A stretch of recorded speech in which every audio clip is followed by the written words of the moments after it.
Looking, so we have just come out of one of the most volatile periods for energy prices that we have seen um, starting this decade. Remember, we started in 2020 with the pandemic 4 years ago, looking at prices going to actually going negative. Within the span of 2 years, we see prices move up over $100 a barrel for crude oil due to the fact that you had the invasion of Ukraine by Russia. And oil as well as a lot of commodities are boom or bust. And so during the time when prices were low, there was not the expenditures for drilling and investment, which came to bite us when demand picked up or supply really disappeared because we lost a large producer, which led to the boom. So now we're living in that post very quick bust boom world. But I do want to talk a moment about the election and what that might mean for oil prices, because there's a lot to think about. And I wasn't even sure if we would know who the winner would be when we got together here today. But since it's looking clear that we know we're going to have a Trump victory and control of at least the Senate, let's talk a moment about what that might mean for energy prices. Now, what this chart is showing is this is a color-coded graph of oil production in the United States.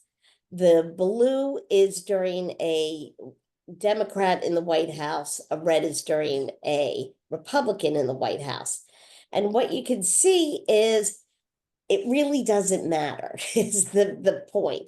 I mean, you've seen periods of higher prices and lower prices under both.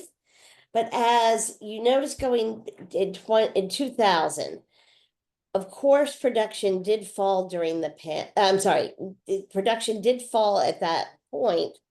What changed was, and then of course in 2008, you've got the banking crisis. But you also have now going into that push up in 2008, that was the Obama administration. And what Obama did was Obama allowed for the export of crude oil off of our shores. Up until that time, it had been illegal to send crude off the shores of the United States. It was a holdover from the oil shocks in the 70s. So really, by giving the drillers during the shale revolution the green light to send production off of our shores, that was really the green light to go, because they knew they would have more than just a North American market. So oil production continued to grow. Of course, it was set back by the pandemic, but actually we just recently reached a high of 13.5 million barrels a day under Biden's administration, which of course was a Democrat in office. So really, since we do not have a national oil company, the real driver of oil production in the United States is price. And that leads us to what's going to happen, kind of thinking about the current state of play. I mean, the Middle East is still a hot spot. We are waiting to hear if Iran will retaliate back on Israel for the latest escalation of the tensions there. Of course, OPEC has said that they are not going to unwind voluntary cuts they put in place as scheduled at the end of this year. And OPEC is doing this to balance the market. Red Sea shipping, of course, is always a concern with that Middle East conflict still going on. The Ukraine, Russia, of course, also continues to drag on. But on the bearish side, we are looking at record US crude production. We're seeing growth from outside of the US as that high price was an incentive to start drilling around the world. China is a problem from the demand side of the equation. Now, we have a stronger US dollar. And the bank analysts ahead of the election were lowering their forecast for crude prices anyway. Now, given the results of last night, there's a couple other things that we're going to have to put into the mix here, which are the impact of tariffs and what will happen with Iran. That remains also a big question mark. But we'll talk a little bit about the state of play in the market very quickly. And then I'll talk a little bit about what companies do to hedge and take advantage of volatility. So as I said in the beginning, the United States, we are producing more crude in the history of the world, in the history of any planet on the world, in the history of ever. And that has really become a problem for OPEC because OPEC has decided, and namely the Saudis, that they would be willing to give up market share in exchange for balancing the market and keeping the price higher.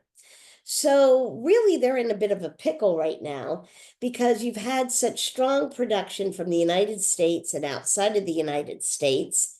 We are taking market share that normally would have gone to OPEC. So they have cut production to try to balance the market. But the question is, will they continue to do that? And how long will that last? And will it be enough to offset places like the loss of demand in China? So when we look at our spare capacity in the United States, there are times what this graph is showing is OPEC's spare capacity in the blue line, the WTI price in the orange line.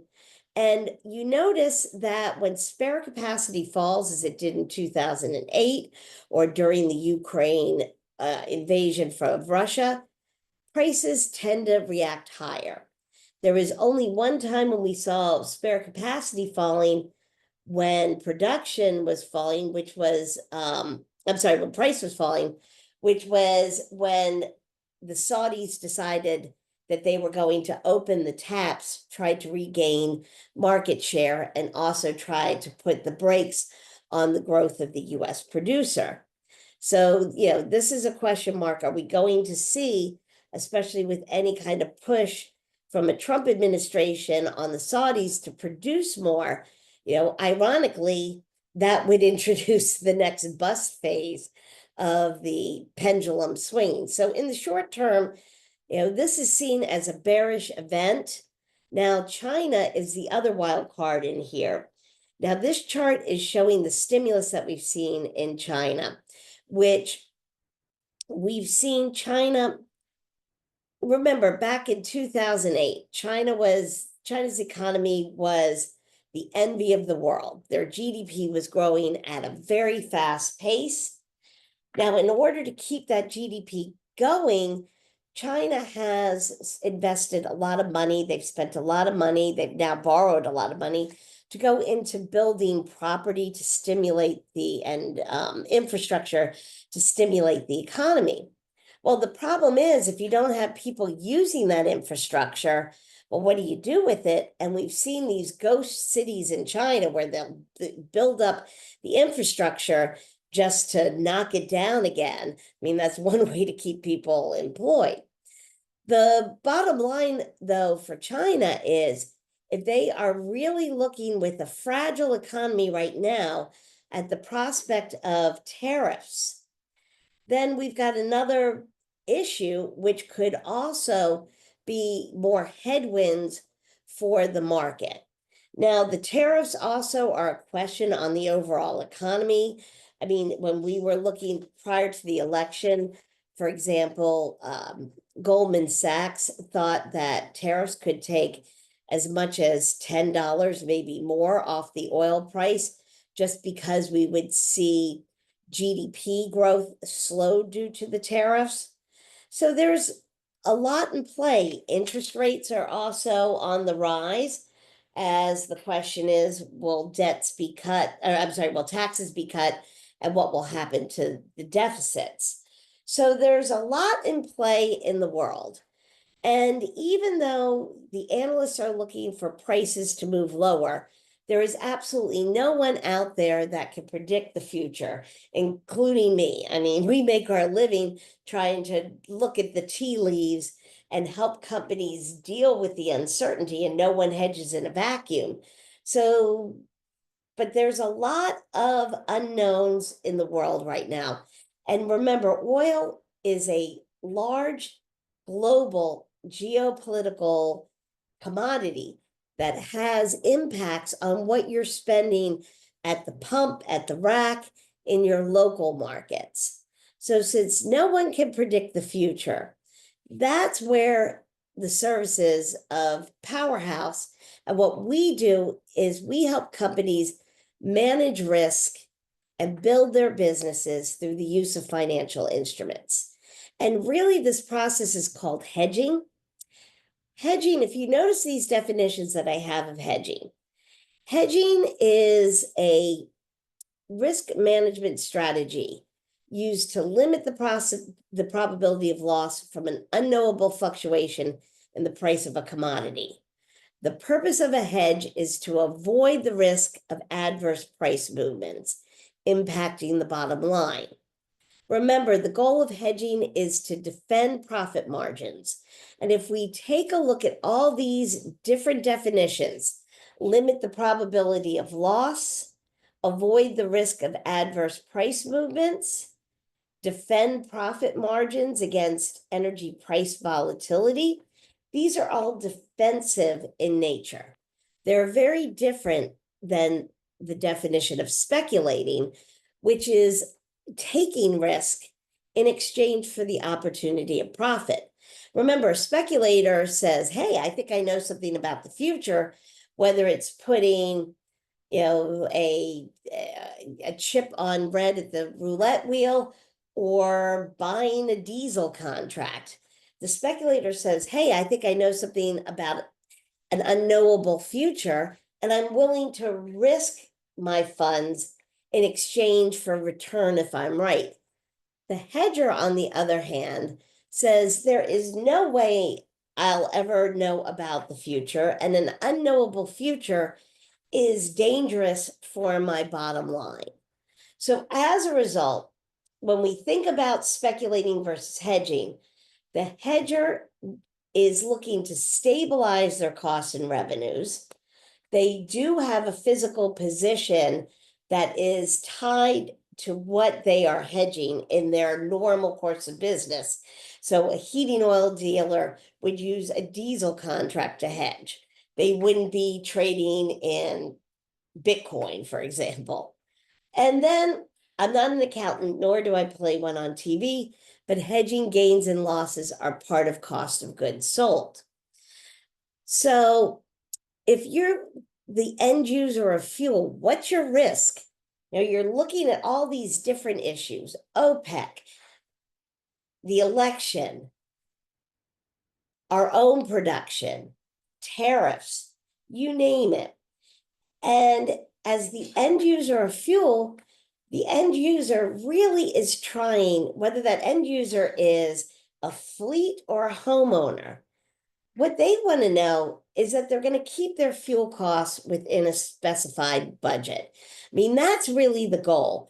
Nothing is worse than getting a surprise bill for a lot more than you budgeted, whether that comes for heating your house or filling up your tank. So this is an opportunity for companies that sell fuel, because the end user is looking to the petroleum supplier for help. So if I am a petroleum supplier, whether that's in propane or diesel or home heating fuels, or even a gasoline for commercial and industrial users, well, your customers are looking to you for help in dealing with this uncertain world. And this is an opportunity. And your competition may be offering things like a fixed price deal or a cap deal. These are pricing programs that not only help the customer, but they are also a marketing opportunity for the fuel seller. Now, of course, fuel energy companies also have their own price risk, whether they worry about buying before prices go up, or for many of them, it's they may own fuel, whether it's in a pipeline or in a tank or in transit, and they worry about prices falling or moving lower after they bought the fuel, which is where hedging comes in. So hedging helps companies stabilize profit margins. Now, if you are in the business of selling retail fuel at a gas station or at a truck stop, that risk is really that the difference between where you buy at wholesale and where you sell at retail are both variable. So the fear is that the price of the wholesale gallons will move up faster than what you can charge at retail, and you see margins squeezed. So retailers of fuel can hedge that risk. If you are a company that has storage and that storage is filled and you're worried about prices going lower, well, that's where hedging comes in to help offset against the loss of the prices moving down and its effect on that storage.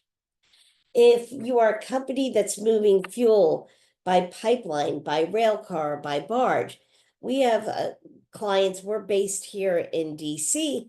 We have clients in the mid-Atlantic that may ship gallons up from, or barrels up from the Gulf, up the Colonial Pipeline. In doing so, they buy the fuel in the Gulf Coast and will not be able to sell that fuel sometimes for over 2 weeks. Well, as you know, a lot can happen to the price of fuel over 2 weeks. Therefore, they come to companies like Powerhouse to help hedge or get rid of that risk that prices could fall while that fuel's in transit through the pipeline. Then, of course, if I'm a home heating oil dealer, if I'm a commercial fuel seller, if I sell propane to end users, well, I want to try and differentiate my business. And one way to do that is to offer fixed prices and cap prices to your customers. We see companies use this as a marketing opportunity to help differentiate themselves from the competition. Of course, the end user wants to keep their fuel costs within a budget. And if you know how to hedge, really, companies that don't know how to hedge do not have all the tools that they need in their toolbox. Because if you know how to hedge, then certain opportunities do arise, whether it may be at certain times, the markets will go into something called carry or contango. Without getting into the details of it, if you have storage and you know how to hedge, the market's basically paying you to deploy those assets. Companies can do very well if they know how to hedge, moving fuel between locations. It's called a basis trade, but you have to know how to hedge. Now, the hedging instrument that for our industry is typically done downstream on the New York Mercantile Exchange. Now, the New York Mercantile Exchange started trading in 1978 with what was the home heating oil contract and has expanded into their marquee contracts of ultra-low sulfur diesel, crude oil, gasoline, and natural gas, although there are many others that are traded, including propane. At this point, we could trade electricity, we could trade environmental credits. There's a big menu to choose from. But the NYMEX used to look like this, and it was the ring of traders yelling and screaming to set the price of fuel. And this was done in a pit at the exchange. The NYMEX is the New York Exchange, or was. Chicago Board of Trade, the Chicago Mercantile Exchange in Chicago, they traded, and they still do, just not, it doesn't look like this anymore, grains and currencies and interest rates. But New York had energy. And you would call down, or a firm, when I started my career, I would call down to this chaos, but it was very organized in order to buy and sell futures and options on behalf of our customers. Well, those days are gone, the pits are closed, and now this is what sets the price of fuel around the country and frankly around the world. This is what futures trading looks like now. And this is a snapshot of a future screen when I was putting your slides together at the end of last week. So this snapshot happened on November 1st. And at that point, the December diesel contract was 222.38. It had barely moved. It was down 9 ticks. But if you notice, there's a column 1, 2, 3, 4 over, say, talking about a bid, and then right next to an offer. Those are buyers and sellers meeting in the same arena, just it's electronic as opposed to physical. And it's the intensity of how bad the buyers want to buy and how bad the sellers want to sell that sets and moves the price of oil. Now, that price of oil that's traded in a standardized contract with a specified delivery point on the futures exchange, then translates and moves its way through the system. So if the NYMEX and the futures markets move, well, they're going to impact the big spot markets, which is where the large suppliers are buying and selling their fuel, which then impacts the rack cost, which then works its way down to the ultimate consumer.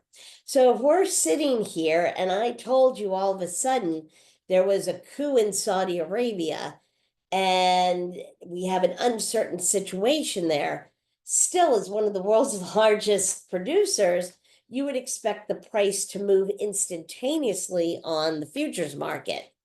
It would then impact the spot markets, which would impact the rack markets, which would then impact the retail markets. So it's because of the connectedness in the system that allows for hedging. And this is one of that, I love to dust off this old chestnut, but this is one of the oldest examples of a cap back in Pennsylvania in 1991.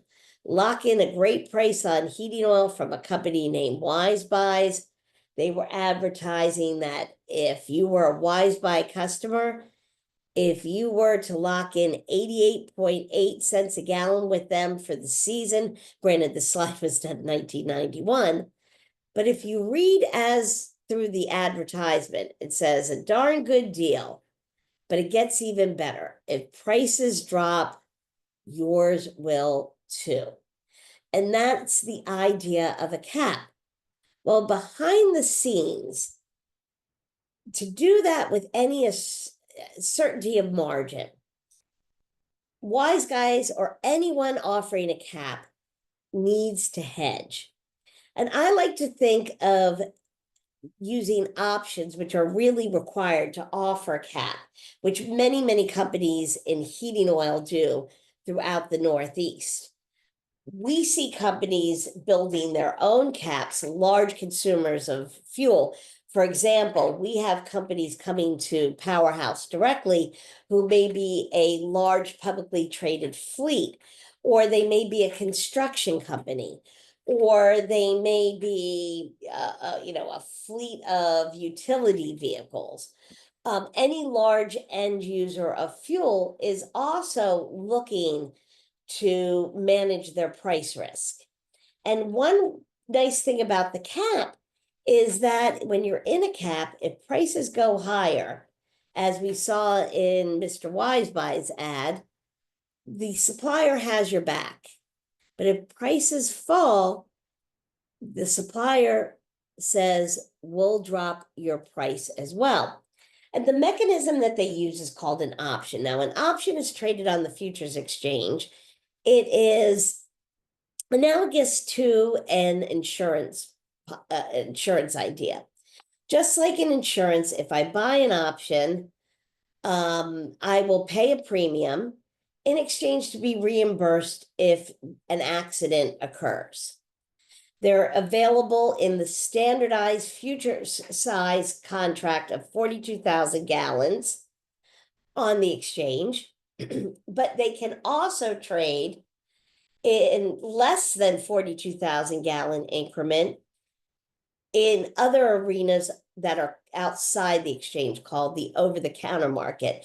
For example, Powerhouse, we offer this through our custom quotes platform, where our customers can hedge down to very small gallons. Now, there's two types of options. Call options gain in value as prices go higher. Put options gain as prices move down. And the way you remember that is you pick up the phone and you call up. When you're done with your conversation, you put the phone down. Calls gain in value in up markets, puts gain in value in down markets. But the options are really the building blocks of a hedging program. And just in the interest of time, what you need to know is that if I am the hedger, my cap program will give me a payoff financially if prices go above my strike price or the level which I'm insuring. But if prices collapse and I buy a call, well, I bought some insurance I didn't need. Think of it this way. With your auto insurance, if you crash your car, you're not going to get a new car. You're going to get a check from your insurance company to repair the damage or replace the car. Hedging is the same idea. If I'm worried about prices going higher because I'm offering a cap to my home heating oil customers, and I buy a call option, well, if prices go higher and that option, and I need the proceeds of those options for my hedging program, well, those proceeds aren't going to be in liquid gallons, they're going to be in funds, just like the payoff on an auto claim. And I will use those funds to pay my supplier, which is now charging me a higher price because we watch prices go up. Now, if prices fall apart, well, I bought some insurance I didn't need, but no harm, no foul. The worst I'm out is the insurance premium that I spent. So when we think about hedging, your end users, they don't like to deal with expensive uncertainty. Fuel buyers are looking to their suppliers for help with market volatility. This is an opportunity for you as suppliers to offer your customers a sleep at night price. Remember, if your customers have their prices either fixed or capped, well, the great news for you and why you do this is because those customers are now connected to you. They're not shopping around. They are now more sticky to you because you've got a commitment from them, and you're committed in return to help them deal with price uncertainty. Many buyers like to know that their price is fixed or capped because it gives them some assurity of their budget in advance. Remember, point one, no one likes dealing with expensive uncertainty. So successful companies right now are helping their customers deal with an uncertain world, whether that's offering fixed prices or offering caps. They're adapting to a changing landscape. We've seen so many of our customers throughout the country look at how they buy fuel differently, whether that's going from a branded supply to an unbranded, whether that's self-supplying, maybe it's looking at different types of supplier deals. Those who have gas stations are looking to hedge that margin squeeze that they see in times when prices are rising, but they don't want to lose volume or margin. There is a whole other discussion about using financial hedges to help manage propane prices. We found a way to find sometimes as much as 5 to 10 cents margin by hedging directly with futures. Although you're never going to get your fuel from the futures market, you can hedge your you can hedge your benchmark there. So finally, I just want to talk very quickly about the energy transition, which we look at as the energy addition. Remember, we have been using petroleum for a long time in this country. And if we take a look at the numbers, we've seen that our petroleum sales, while they peaked, they still are holding pretty steady. Natural gas as a fuel class has done nothing but move up. Yes, we've added renewables. Coal has been the loser in this. But we are going to a time where we're probably going to need all of it because we're going into what we like to call, thank you, the fourth use of energy. And some of you have heard me talk about this before. But, humans on this planet have used energy for three main things. We've used it to illuminate, to move things, and to heat and cool, whether that's our house or our food. We're now looking at a new demand for energy that's material, which is the use for AI and data centers. I mean, the numbers are staggering. Here's a number here. One large data complex in Iowa, owned by Meta, burns the annual equivalent amount of power as 7 million laptops running 8 hours a day. So, I mean, these are significant demand users of energy. And this energy has all sorts of knock-on effects, whether it's the requirement for backup fuel, whether that's diesel or propane or natural gas. It's going to have knock-on effects for ESG goals. For example, Google gave up being carbon neutral because they would rather have the access for their data centers to every type of fuel, whether or not it was renewable.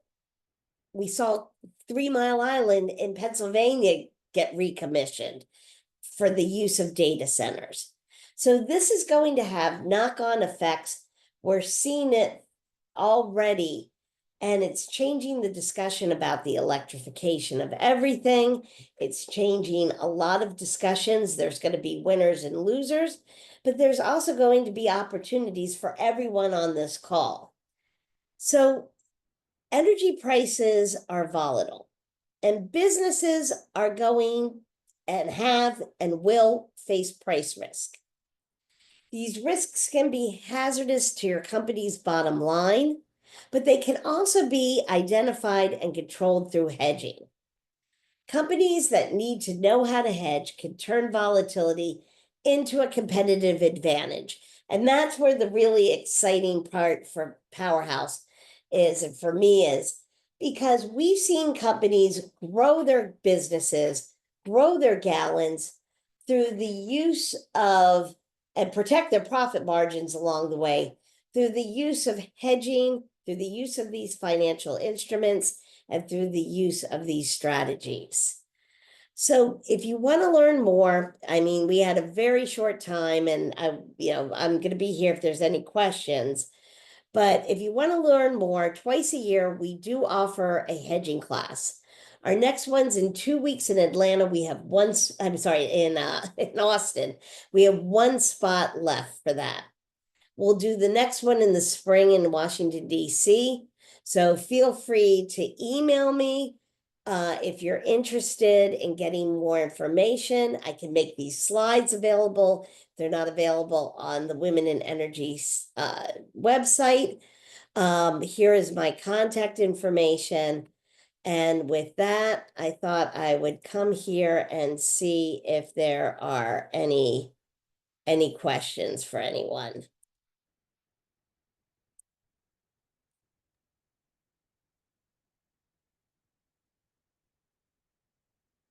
So any questions?